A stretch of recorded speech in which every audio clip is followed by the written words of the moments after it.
आज कॅबिनेटची बैठक आहे. नवीन सरकार आहे, मोठ्या प्रमाणाने जनतेच्या सेवेसाठी काम करणार आहे. कुठले महत्त्वाचे निर्णय होण्याची शक्यता आहे? अतिशय महत्त्वाचा आणि मोठा मॅन्डेट महाराष्ट्राच्या जनतेने दिल्यानंतर सरकार आता ॲक्शन मोडमध्ये आहे. लोकहिताचे सर्व निर्णय आम्हाला करायचे आहे.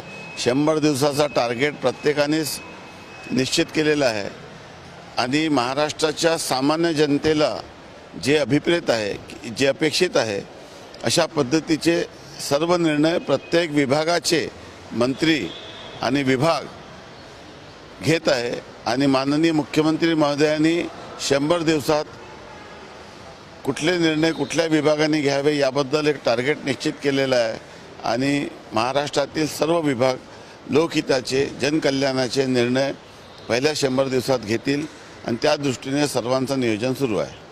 आपण खनिकर्म मंडळाचे अध्यक्ष राहिलेल्या नवीन वाळू धोरण येणार आहे. मोठ्या प्रमाणात जे अवैध तस्कऱ्या केल्या जाते, ज्या पद्धतीने वाळू धोरण गेल्या नद्या उपसल्या जाते, त्यासाठी महसूल मंत्री म्हणून बावनकुळे साहेबांनी सांगितलेलं आहे का व्यवस्थित असं वाळू धोरण आहे? नाही, मागील अनेक वर्षात वाळू धोरणामध्ये मी अनेक सुधारणा केल्या, परंतु ही बाब सत्य आहे की सरकारने किती जरी धोरणं आणली, कुठल्याही पक्षाचं सरकार आलं, कुठल्याही पक्षाचा मंत्री आलं, तरी वाळू माफिया मात्र वेगवेगळ्या पद्धतीने त्या धोरणाची पायमल्ली करत असतात आणि त्यामुळे आता आम्ही खूप अभ्यास या संदर्भामध्ये करत आहोत. माननीय महसूल मंत्री चंद्रशेखरजी बावनकुळे यांची भूमिका देखील या संदर्भामध्ये अतिशय सकारात्मक आहे. ते देखील या जिल्ह्याचे पूर्वी पालकमंत्री होते. त्यांना वाळूच्या संदर्भामध्ये सर्व प्रश्नाची जाण आहे. सरकारला वाळूतून महसूल प्राप्त करून घ्यायचं नाही आहे, तर सामान्य माणसाला वाळू मोफत दरात किंवा स्वस्त दरात मिळाली पाहिजे. मी 1 जानेवारी 2019ला माननीय देवेंद्रजी तेव्हा मुख्यमंत्री असताना या संदर्भामध्ये बैठक घेतली होती. आम्ही घरकुलच्या लाभार्थ्यांना मोफत वाळू देण्याचा निर्णय घेतला आणि आता देखील घरकुलच्या लाभार्थ्यांना मोफत वाळू देण्याचा निर्णय असो, की सामान्य जनतेला किफायतशीर दराप्रमाणे वाळू मिळाली पाहिजे, पर्यावरणाचा जास्त नाश न होता, आणि त्यामुळे क्रश सँडनं प्रमोट केलं जात आहे. सरकारचे जे मोठे मोठे प्रकल्प त्यामध्ये क्रश सँडचा वापर करून वाळूचा डिमांड आणि सप्लाय हा रेशो कशा पद्धतीने बॅलन्स करता येईल, कारण की वाळूची उपलब्धता कमी आहे आणि गरज खूप जास्त, त्यामुळे ब्लॅक मार्केटिंग होण्याची शक्यता असते आणि त्यामुळे डिमांड सप्लाय रेशो मेंटेन करणं, प्रत्येक जिल्ह्याची वाळूची गरज आणि वाळूची उपलब्धता याच्यामधली तफावत दूर करणं, त्यासाठी क्रश सँडचं धोरण आणणं खूप आवश्यक आहे.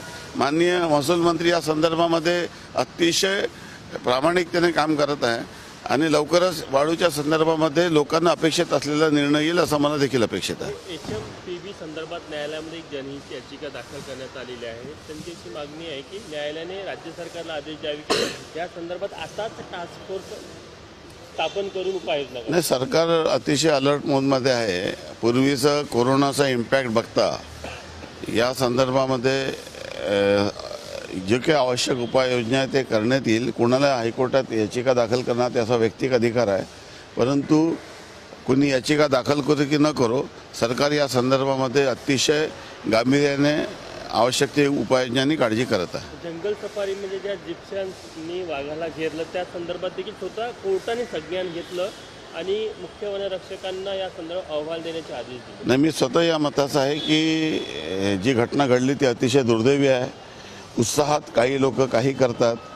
शेवटी वन्य प्राण्यांना कुठल्याही पद्धतीचं त्रास होऊ नये, एस्पेशली जेव्हा तिने 5-5 बछडे दिले होते, त्या अशा परिस्थितीमध्ये ज्या पद्धतीची घटना झाली ती दुर्दैवी आहे. या संदर्भामध्ये कठोर ॲक्शन घ्यायलाच पाहिजे.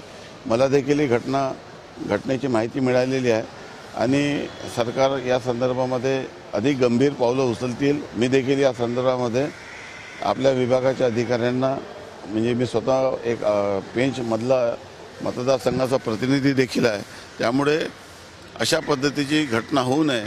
आपण एक तर जंगलात जातो आणि तिथे गेल्यानंतर त्याची जी एक वागणूक कशी असली पाहिजे, जिप्सीचं जे कोर्टाने जे निर्बंध घातलेले आहेत त्याचं पालन न करणाऱ्या लोकांवर कठोर कारवाई व्हायलाच पाहिजे.